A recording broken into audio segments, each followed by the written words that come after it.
Hello student, welcome to my YouTube channel Jyoti Jaiswal. कैसे हैं आप सब? आशा करती हूँ कि आप लोग स्वस्थ होंगे और मस्त होंगे।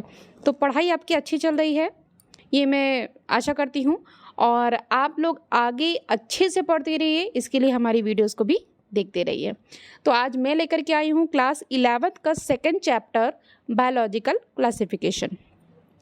हमने फर्स्ट चैप्टर आपको पढ़ाया। फर्स्ट चैप्टर में बायोलॉजिकल क्लासिफिकेशन में कुछ इंट्रोडक्शन तो दिया ही गया था कि बायोलॉजिकल क्लासिफिकेशन क्यों हुआ है या इसके टैक्सोनॉमिक कैटेगरीज क्या क्या हैं जो आपके क्लासिफिकेशन के ऑर्डर्स में यानी कि स्टेप बाय स्टेप यूज़ किए जाते हैं, उनको क्या बोलते हैं, क्या क्या नाम है, ये सब चीज़ें हमने पढ़ी थी।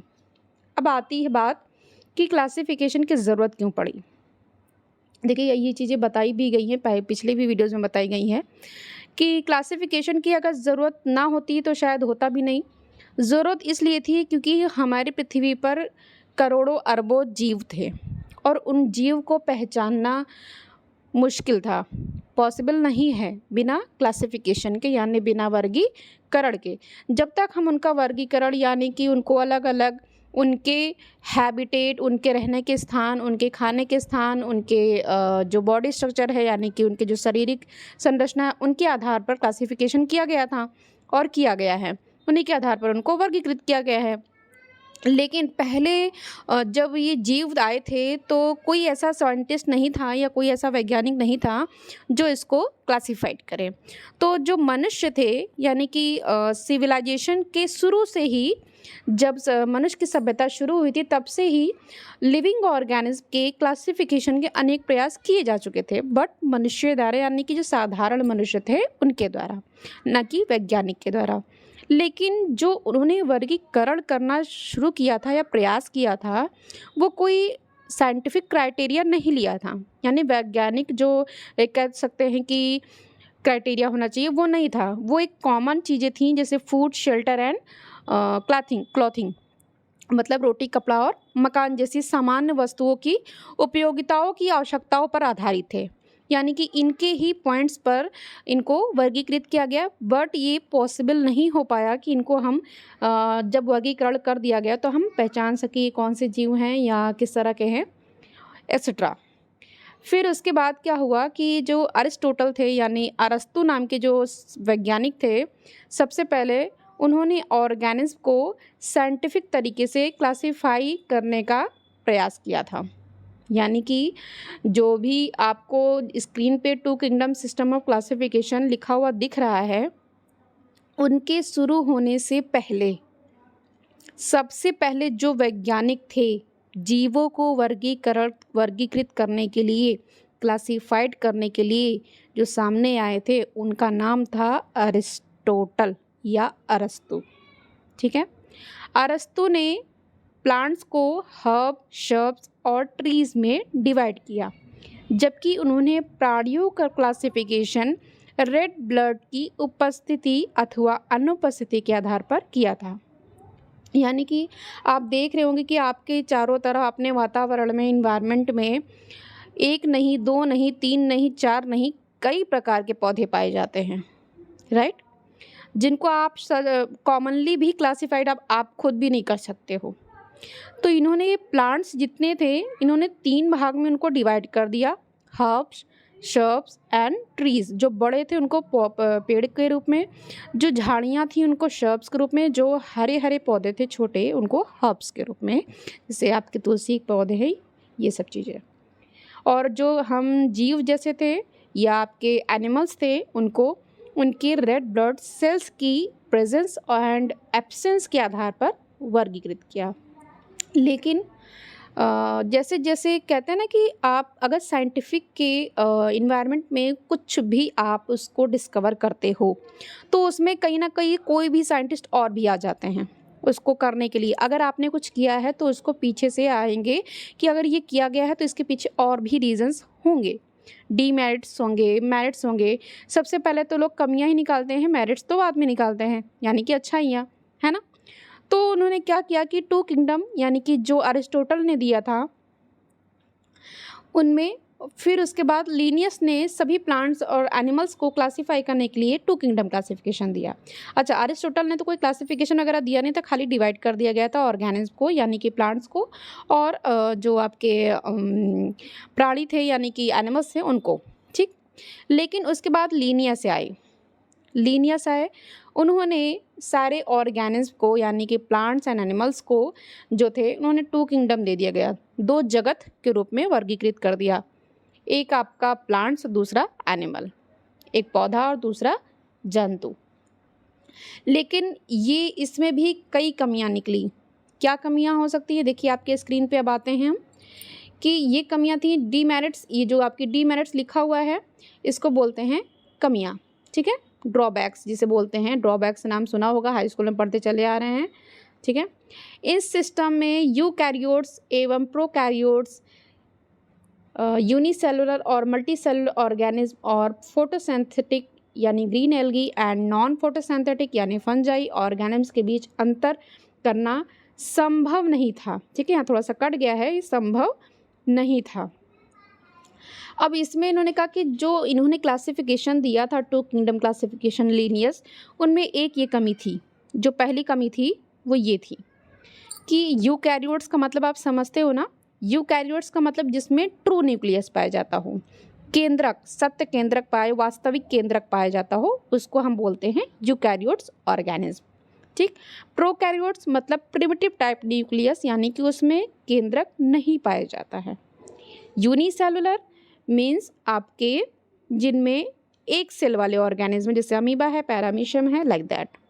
मल्टी सेलुलर या आपके बड़े जीव हैं या फिर ह्यूमंस भी आते हैं। और फोटोसिंथेटिक का नाम तो आप समझते रहे हैं, ग्रीन एल्गी जिसमें आपके क्लोरोफिल पाया जाता है। नॉन फोटोसिंथेटिक जो आपके फोटोसिंथेटिक यानी फोटोसिंथेसिस प्रोसेस नहीं कर सकते हैं, उन ऑर्गेनिज्म का एग्जाम्पल है फंजाई। इसमें बताया कि अगर हम सिर्फ प्लांट्स बोल दें और एनिमल्स बोल दें, ठीक है, तो ये चीज़ संभव नहीं हो सकती है। क्या चीज़ संभव नहीं हो सकती है, ये जो आपको दिया गया है इसके कि यूकैरियोट्स एंड प्रोकैरियोट्स, ठीक है, यूकैरियोट्स, प्रोकैरियोट्स, यूनिसेलुलर, मल्टीसेलुलर, ये सब हम अंतर नहीं कर सकते हैं इनके में, अगर हमारे पास खाली ये 2 चीज़ें हैं तो। इसमें ऑर्गेनिज्म का प्लांट्स और एनिमल्स में सेकंड पॉइंट देखते हैं। इसमें ऑर्गेनिज्म का प्लांट्स और एनिमल्स में क्लासिफिकेशन आसान और समझने योग्य होने के अलावा बहुत से ऑर्गेनिज्म को इनमें से किसी भी कैटेगरी में रखना संभव नहीं था। अब जैसे कहते हैं कि बीच की कोई अगर कड़ी ना हो, है ना, बीच का पॉइंट अगर कुछ ना हो, जैसे 2 या 3 हैं, हमने कुछ कभी कभी आप एक एग्जांपल से ऐसे कॉमनली जो आपके हैं ले लेते हैं कि कभी आप सामान ले जाते हो तो सिंपली अगर ले लिया कि हाँ हमको जो 50 रुपीज़ चाहिए या फिर कोई भी सामान चाहिए कि 2 किलो चाहिए या फिर 4 किलो चाहिए, लेकिन अगर आपको मान लीजिए कि 2 किलो से कम चाहिए या 2 किलो से थोड़ा सा ज़्यादा चाहिए, तो आप क्या बोलोगे? बीच का अगर पॉइंट ना होता, 2.5 किलो ना होता तो, या 1.25 किलो ना होता तो, 250 ग्राम मतलब ना होता या 2.5 किलो ना होता, तो क्या हम समझ पाते? या तो हम 2 किलो लेते हैं या फिर 3 किलो लेते हैं, बीच का ना होता हमारे पास। यानी कि हाफ चीज़ें जो बीच की कड़ी होती है, जैसे आपने एल्गी और फंजाई के बीच की कड़ी को क्या जानते हैं? लाइकेन जानते हैं ना। इसी तरह कि इन्होंने सिर्फ सीधा बता दिया कि जो जितने भी ग्रीन प्लांट्स हैं, प्लांट्स टाइप में, वो प्लांट्स ही हैं। जितने भी जानवर हैं, मनुष्य हैं, बड़े जानवर, छोटे जानवर, रेंगने वाले, उड़ने वाले, सबको एनिमल्स बता दिया। अब बर्ड्स को हम एनिमल्स कहेंगे तो क्या बर्ड्स को अच्छा लगेगा? वो तो मुँह बना करके चली जाएंगी, नहीं अच्छा लगेगा ना। तो इसीलिए बताया गया कि हम इनमें से सभी ऑर्गेनिज्म को, प्लांट्स और एनिमल्स के क्लासिफिकेशन आसान एवं समझने योग्य होने के अलावा बहुत से ऐसे ऑर्गेनिज्म थे जिनमें इनको कैटेगराइज या रखना संभव नहीं था। इसी कारण लंबे समय से चला आ रहा 2 किंगडम क्लासिफिकेशन पर्याप्त नहीं था। अब देखिए, कोई चीज़ें पर्याप्त तभी नहीं होती हैं, जैसे कि पहले के लोग चूल्हे पे खाना बनाते थे, बहुत ही ईजिली बनाते थे, कोई परेशानी नहीं होती थी। लेकिन जब से आ गया आपका गैस चूल्हा, है ना, तो अगर अब गैस चूल्हा है, अब लोगों को कह दिया जाए कि आप चूल्हे पे खाना बनाइए, तो क्या बिना कोई शिकायत, बिना कोई प्रॉब्लम के वो बना लेंगे? कोशिश करेंगे कि अरे 2 दिन बनाना है, 3 दिन बनाना है, गिनते रहेंगे, राइट? इसी का मतलब कि जब तक टू किंगडम क्लासिफिकेशन था, उनको कमियां तो दिखती थी, लेकिन उसका कोई उनका रीज़न नहीं था, मतलब उसको सॉल्व नहीं कर पा रहे थे। ठीक है, तो धीरे धीरे जैसे समय बीतता चला गया, उसी तरह 5 किंगडम क्लासिफिकेशन को क्लासीफाइड करने के लिए या देने के लिए, आपके प्रतिपादन करने के लिए R.H. विटेकर नाम के वैज्ञानिक आए, जो कि 1969 में आए। इन्होंने 5 किंगडम क्लासिफिकेशन को प्रपोज किया है, यानी कि आपके जो थर्ड पॉइंट आप देख रहे होंगे, 5 किंगडम सिस्टम ऑफ क्लासिफिकेशन को R.H. विटेकर ने 1969 में प्रपोज किया था। इसमें Monera, protista, fungi, Plantae and Animalia आते हैं। यही किंगडम और यही साइंटिस्ट आपके फेमस हुए और यही क्लासिफिकेशन आपके चलते चले आ रहे हैं अभी तक। तो जो हमारा इसमें पॉइंट है वो सबसे मोस्ट इम्पॉर्टेंट यही है, और यही पूछा जाता है।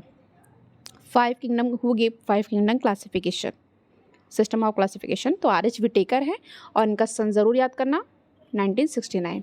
और ये सिर्फ क्लास 11th के लिए नहीं है, ये 12th में भी पूछा जाएगा, क्योंकि ये सब 12th में हैं। ये जो पढ़ रहे हो ना बायोलॉजी क्लासिफिकेशन, ये पूरा है, उसमें तो पूरा चैप्टर ही है। क्लासिफिकेशन कौन कौन से ऑर्गेनिज्म क्लासिफिकेशन क्या क्या होता है, मैंगो क्लासिफिकेशन क्या है, कि मैंगो का जेनरा क्या है, मैंगो का स्पीसीज़ क्या है, नेम क्या है, ये सब चीज़ें पूछी जाएंगी। तो ये तो उनके पीछे के है ना। जैसे आपके पापा मम्मी का नाम आपको पता है, लेकिन कभी कभी लोग दादा परदादा का भी नाम पूछते हैं, उसी तरह है। तो कोई भी चीज़ भूलनी नहीं है आगे की। देखिए, सिस्टम से अगर आपको मंजिल को, बुलंदी को छूना है, तो आप स्टेप बाय स्टेप चलेंगे, तभी आगे बढ़ पाएंगे। अब सोचेंगे कि पहले से हम 12th का पढ़ लें, इंटर फर्स्ट ईयर का बाद में पढ़े ना, तो कुछ भी हासिल नहीं होना है। ठीक है, तो ये चीज़ें जब इंटर में जाएंगे तो इसको ध्यान में रखिएगा। तो जो 5 किंगडम था, यानी कि 5 चीज़ें थी, क्या थी? मोनेरा, अच्छा ये भी चीज़ आता है, कभी कभी आपको सीक्वेंस में लिखने के लिए आ जाता है, Monera, protista, fungi, Plantae and Animalia. ठीक है, ये है आपका Monera, protista, fungi, Plantae and Animalia. इसको इंग्लिश में भी और हिंदी में सेम बोलते हैं। यह क्लासिफिकेशंस देखिए, अब ये जो आधार बना इनका क्लासिफिकेशन, बन तो गया क्लासिफिकेशन, लेकिन इन जो आपकी कैटेगरी दी गई है, ये किस किस चीज़ों पे दी गई है, यानी कि जो इनका कैरेक्टर था वो किन किन कैरेक्टर्स पर दिया गया। यह क्लासिफिकेशन सेल स्ट्रक्चर, यानी कि आपके कोशिका संरचना के आधार पर, थैलस के आधार पर, थैलस ऑर्गेनाइजेशन मतलब आपके मोड ऑफ न्यूट्रिशन, आपके न्यूट्रिशन का जो तरीका है, रिप्रोडक्शन यानी प्रजनन का तरीका, एंड फाइलोजेनेटिक रिलेशनशिप के आधार पर दिया गया है। ठीक है, इनमें अब आप क्या क्या आते हैं ये हम पढ़ते हैं। देखिए, द 5 किंगडम क्लासिफिकेशन, इसमें थोड़ा सा ब्लर हो गया है, तो टेंशन लेने की ज़रूरत नहीं, मैं बताती जाऊँगी आपको, आप देखते जाइए, खाली सुनते जाइए। ठीक है, और जिसमें अंडरलाइन करती जाऊँ। अच्छा, ये एक चीज़ और आपको, कि मान लीजिए आपके पास बुक है और मैं पढ़ा भी रही हूँ, आप सुन भी रहे हो, अच्छी बात है, लेकिन अपने नोट्स आप ज़रूर बनाते चलिए। जैसे कुछ पॉइंट्स मैं बोलती हूँ ना, मुझे खुद को भी नहीं पता होता कि मैं क्या पॉइंट्स बोल दूँगी, है ना। तो आप उस पॉइंट्स को नोट करते जाइए जो आपको सही लगते हों, या आपके लिए जो मैं बोलती हूँ कि ये इम्पॉर्टेंट है। क्योंकि जब आपको पढ़ना होता है ना, तो वो चीज़ें दिमाग से निकल जाती है। हर एक चीज़, हर एक घंटे, हर एक मिनट याद नहीं रहती है।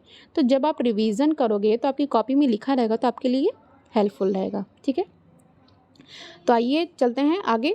अर्लियर क्लासिफिकेशन सिस्टम में bacteria, blue green algae, fungi, mosses, fern, gymnosperm और एंजियोस्पर्म को प्लांट्स के अंतर्गत रखा गया था। अच्छा, अब ये सब नाम से आप बहुत ज़्यादा, ऐसा तो है नहीं कि आपको पता ही नहीं है जिम्नोस्पर्म क्या होते हैं, एंजियोस्पर्म क्या होता है। देखिए, अब टेंशन लेने की बिल्कुल ज़रूरत नहीं। जिम्नोस्पर्म आपके मॉसेस, फंजाई, एल्गी, सब चीज़ आपको बताई जाएगी। इवन बैक्टीरिया के कितने टाइप्स होते हैं, क्या है, वो भी आपको बताया जाएगा।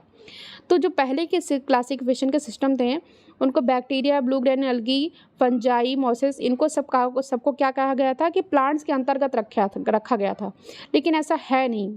ठीक है, आगे बढ़ते हैं।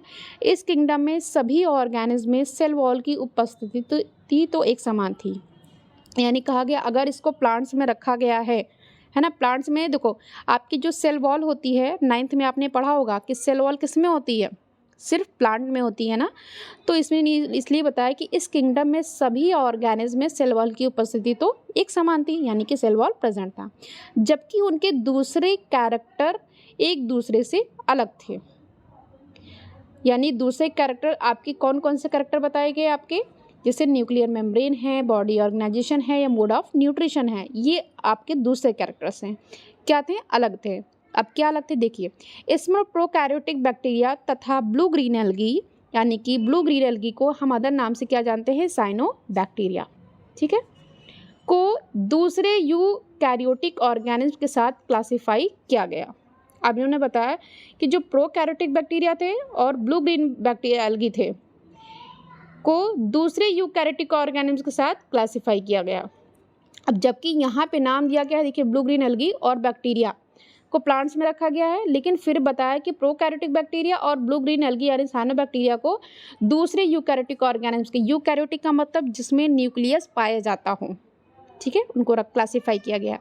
इस सिस्टम में यूनिसेलुलर ऑर्गेनिज्म को मल्टी सेलुलर ऑर्गेनिज्म के साथ क्लासिफाई किया गया, जैसे क्लेमाइडोमोनास एंड स्पायरोगैरा एल्गी। आपकी ये दो तरीके की एल्गी हैं, ये देख रहे हैं, क्लेमाइडोमोनास एंड स्पायरोगैरा एल्गी। इस सिस्टम में यूनिसेलुलर ऑर्गेनिज्म को मल्टी सेलुलर ऑर्गेनिज्म के साथ क्लासिफाई किया गया। इस सिस्टम मतलब 5 किंगडम सिस्टम क्लासिफिकेशन में, ठीक है। इसमें क्या गया कि जो यूनिसेलुलर ऑर्गेनिज्म हैं उनको मल्टी सेलुलर के साथ क्लासिफाई किया गया, जैसे कि नाम बताया गया कि कौन कौन से हैं। कुछ एल्गी के नाम दिए गए हैं, क्लेमाइडोमोनास एंड स्पायरोगैरा। इस क्लासिफिकेशन में हेटरोट्रॉफिक ग्रुप्स, हेटरोट्रॉफिक मतलब समझते हैं जो भोजन अपना नहीं बना रहे हैं, दूसरे पर डिपेंड होते हैं, ग्रुप्स, फंजाई और ऑटोट्रॉफिक ग्रीन प्लांट्स के बीच अंतर नहीं किया गया, जबकि फंजाई में सेल वॉल काइटिन की एवं ग्रीन प्लांट्स में सेलुलोज की बनी होती है। देखिए अभी हमने जब सेकंड पॉइंट में पढ़ा था कि सेल वॉल प्रेजेंट होती है ना। देखिए फंजाई में, फंजाई भी दिया गया है, एल्गी भी दी गई है, सेल वॉल दोनों में है, ठीक। लेकिन सेल वॉल जो है आपकी फंजाई में जो बनी हुई है सेल वॉल, वो काइटिन की बनी हुई है, जबकि ग्रीन प्लांट्स यानी कि एल्गी में आपके जो है वो सेलुलोज की बनी होती है, ठीक है। ग्रीन प्लांट्स में जो आपकी सेल वॉल होती है किसकी बनी होती है, सेलुलोज की बनी होती है, फंजाई में काइटिन की बनी होती है। इसमें जो हेटरोट्रॉफिक और ऑटोट्रॉफिक के बीच का अंतर बताया गया है, ठीक है, कि नहीं किया गया है, लेकिन इनमें जो सेल वॉल है वो दूसरे चीज़ों की बनी हुई है। इन कैरेक्टरिस्टिक्स के आधार पर फंजाई को किंगडम फंजाई के अंतर्गत रखा गया। अब जब ये कैरेक्टर देखा गया कि जो फंजाई की सेल वॉल थी वो काइटिन की बनी हुई थी, इसलिए इस कैरेक्टर के आधार पर फंजाई को किंगडम फंजाई बना दिया और उसी में रखा गया। सभी प्रोकैरियोटिक ऑर्गेनिज्म को किंगडम मोनेरा तथा यूनिसेलुलर ऑर्गेनिज्म को किंगडम प्रोटिस्टा में रखा गया। अब आपका जो सीक्वेंस आता है, मोनेरा ऊपर बताया गया था ना, Monera, protista, fungi, Plantae and animalia. तो आपके जो मोनेरा थे किंगडम, उसमें प्रोकैरियोटिक थे और यूनिसेलुलर में जो थे उसमें कौन थे, प्रोटिस्टा में रखा गया था। प्रोकैरियोटिक टाइप के ऑर्गेनिज्म यानी कि जिसमें न्यूक्लियस नहीं प्रेजेंट था उसको मोनेरा किंगडम में रखा गया, और जो एक सेल वाले आपके ऑर्गेनिज्म थे यूनिसेलुलर मींस उसको किंगडम प्रोटिस्टा में रखा गया, ठीक है। किंगडम प्रोटिस्टा में सेल वॉल युक्त यानी कि क्लेमाइडोमोनास एंड क्लोरेला जो कि आपकी एक एल्गी है के अंतर्गत प्लांट एल्गी में थे, तथा पैरामीशियम एवं अमीबा जो पहले एनिमल किंगडम में थे।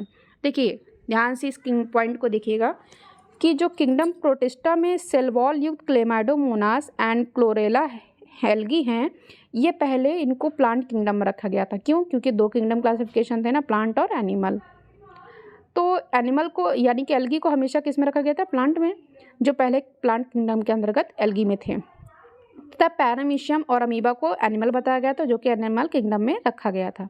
लेकिन जब 5 किंगडम क्लासिफिकेशन आया तो उनकी स्थितियाँ बदल गई, इनके क्लासिफिकेशन बदल गए और किंगडम भी चेंज हो गया, क्योंकि पैरामीटर और अमीबा की सेल वॉल नहीं होती, इसलिए इनको एनिमल किंगडम में रखा गया था।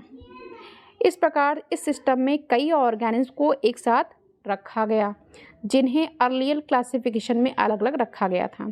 समय के साथ एक ऐसा क्लासिफिकेशन इवॉल्व हुआ जो न सिर्फ मॉर्फोलॉजिकल, फिजियोलॉजिकल, रिप्रोडक्टिव समानताओं पर आधारित था बल्कि phylogenetic that is evolutionary relationship पर आधारित है।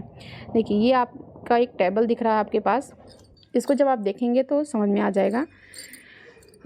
इसको समझने के लिए थोड़ा सा थिंक को अपने जो थिंकिंग है यानी कि माइंड है इसको कंसंट्रेट करिए और ब्रॉड करिए। क्यों? क्योंकि आप इसको पढ़ने से पहले 9th 10th की चीज़ों को रिकॉल करना पड़ेगा, आपको रिवाइज करना पड़ेगा। ठीक है, सेल टाइप पता है यूकैरियोटिक और प्रोकैरियोटिक होते हैं। ठीक है, आपके यूनिसेलुलर होते हैं, मल्टीसेलुलर होते हैं, इस टाइप के होते हैं। सेल वॉल कुछ आपकी प्लांट्स में प्रेजेंट होते हैं, एनिमल्स में नहीं प्रेजेंट होते हैं। न्यूक्लियर मेम्ब्रेन, जहाँ पे न्यूक्लियस होगा वहाँ पे न्यूक्लियर मेम्ब्रेन भी प्रेजेंट होगा। ठीक है, न्यूक्लियर मेम्ब्रेन। बॉडी ऑर्गेनाइजेशन कैसा होता है कि सेलुलर होता है, सेल्स के बना होता है कि मल्टी सेल्स होते हैं, टिश्यू होते हैं कि आपके टिश्यू ऑर्गन सिस्टम दोनों होते हैं। मोड ऑफ न्यूट्रिशन ऑटोट्रॉफिक होते हैं, कुछ आपके हेटरोट्रॉफिक होते हैं, कुछ के होलोजोइक, कुछ के सैप्रोफिटिक। ये जितने भी आपको नाम दिख रहे हैं सब आपको पढ़ाए जाएंगे। देखिए सेल टाइप मोनेरा में जो आपके मोनेरा किंगडम दिख रहे हैं आपको, मोनेरा किंगडम में आपके किन टाइप के ऑर्गेनिज्म को रखा गया था। देखिए ये आपका मोनेरा किंगडम है, इसमें जो ऑर्गेनिज्म थे इनमें प्रोकैरियोटिक थे। सेल वॉल इनकी क्या थी? नॉन सेलुलर थी, पॉलीसैकेराइड्स अमीनो एसिड्स की बनी हुई थी, यानी कि इसमें कोई सेल्स नहीं प्रेजेंट था। और न्यूक्लियर मेम्ब्रेन एब्सेंट था। जब कोई सेल प्रेजेंट नहीं होगा तो न्यूक्लियर मेम्ब्रेन ऑलवेज क्या होगा? एब्सेंट होगा। बॉडी ऑर्गेनाइजेशन सेलुलर था, यानी कि सेल की बनी हुई बॉडी थी, इसमें कोई टिश्यू नहीं था, ऑर्गन नहीं था या ऑर्गन सिस्टम नहीं था। अच्छा, जो हमारी बॉडी है ग्रुप ऑफ सेल से मिलकर क्या बनते हैं? टिश्यू बनते हैं, और ग्रुप ऑफ टिश्यू से मिलकर ऑर्गन, ग्रुप ऑफ ऑर्गन से मिलकर organ system, and organ system से हमारी बॉडी। ये दिमाग में रखिए। ठीक, तो जो मोनेरा में ऑर्गेनिज्म थे उनकी जो बॉडी थी या बॉडी ऑर्गेनाइजेशन स्ट्रक्चर जो था वो सेलुलर था। इनका मोड ऑफ न्यूट्रिशन कैसा था? क्योंकि प्लांट्स में थे इसमें, इसलिए ऑटोट्रॉफिक थे। ठीक है, कीमोसिंथेटिक एंड फोटोसिंथेटिक के लिए आपको क्लास 9th में पढ़ाया गया है, आप उसमें ध्यान दीजिएगा। फिर भी बता देती हूँ, कीमोसिंथेटिक का मतलब होता है जो केमिकल से बने हुए हैं, और फोटोसिंथेटिक मतलब जो आपके प्रकाश संश्लेषण द्वारा बने हुए हैं, भोजन प्राप्त करते हैं वो। ठीक, अब नेक्स्ट आता है किंगडम प्रोटिस्टा में। सेल टाइप यूकैरियोटिक था, यानी न्यूक्लियस प्रेजेंट था, एंड सेल वॉल फिर प्रेजेंट थी। सेल वॉल प्रेजेंट इन सम, ज़रूरी नहीं कि सब में, जो जितने भी आपके इस किंगडम में आपके ऑर्गेनिज्म सब में प्रेजेंट हो, कुछ में प्रेजेंट थी, कुछ में नहीं प्रेजेंट थी। न्यूक्लियर मेम्ब्रेन प्रेजेंट थी, क्योंकि यूकैरियोटिक है तो न्यूक्लियस है तो न्यूक्लियर मेम्ब्रेन ऑलवेज ऑब्वियस सी बात है कि प्रेजेंट ही होगा।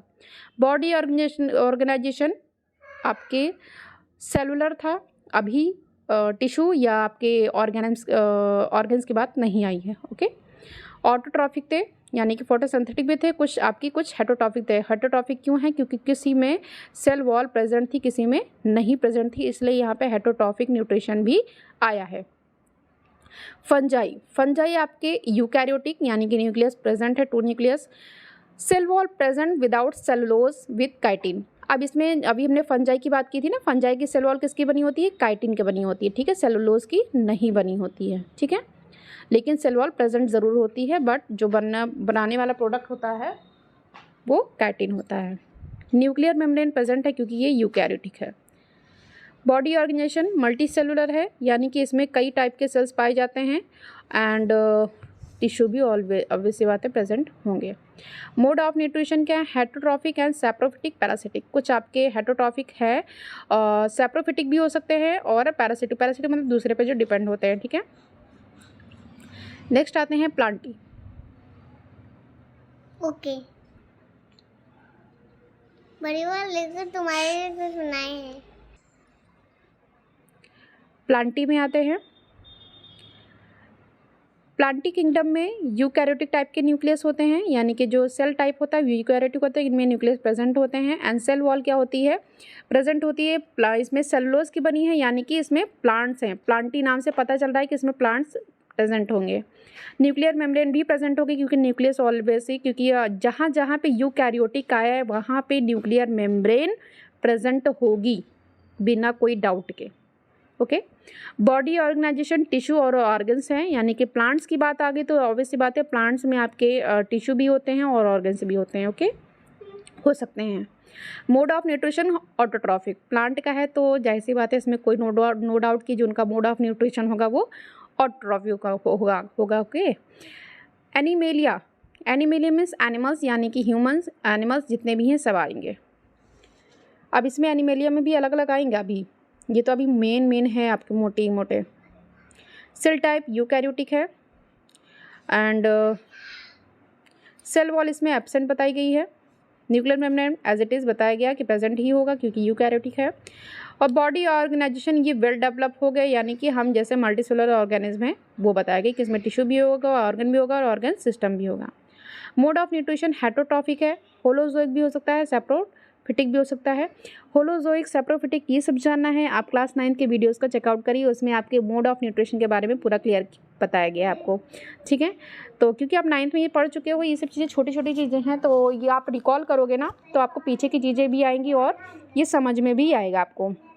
तो अभी आपके लिए आज के लिए इतना ही, क्योंकि बहुत ज़्यादा बताने से आपके दिमाग में भी एकदम गुंबद नहीं बनाना है हमको या आपके ब्रेकेज नहीं करना है। ठीक है, तो इसको समझिए, क्योंकि जब तक ये समझ में आएगा, अगर नहीं समझ में आता तो मुझे बताइएगा, हो सकता है मैं कोई और मेथड निकालूंगी, लेकिन आपको समझा के रहूँगी और आप समझने की कोशिश करिए। अगर मैं इतनी मेहनत कर रही हूँ आपको समझाने के लिए तो जाहिर सी बात है कि आप भी समझिए।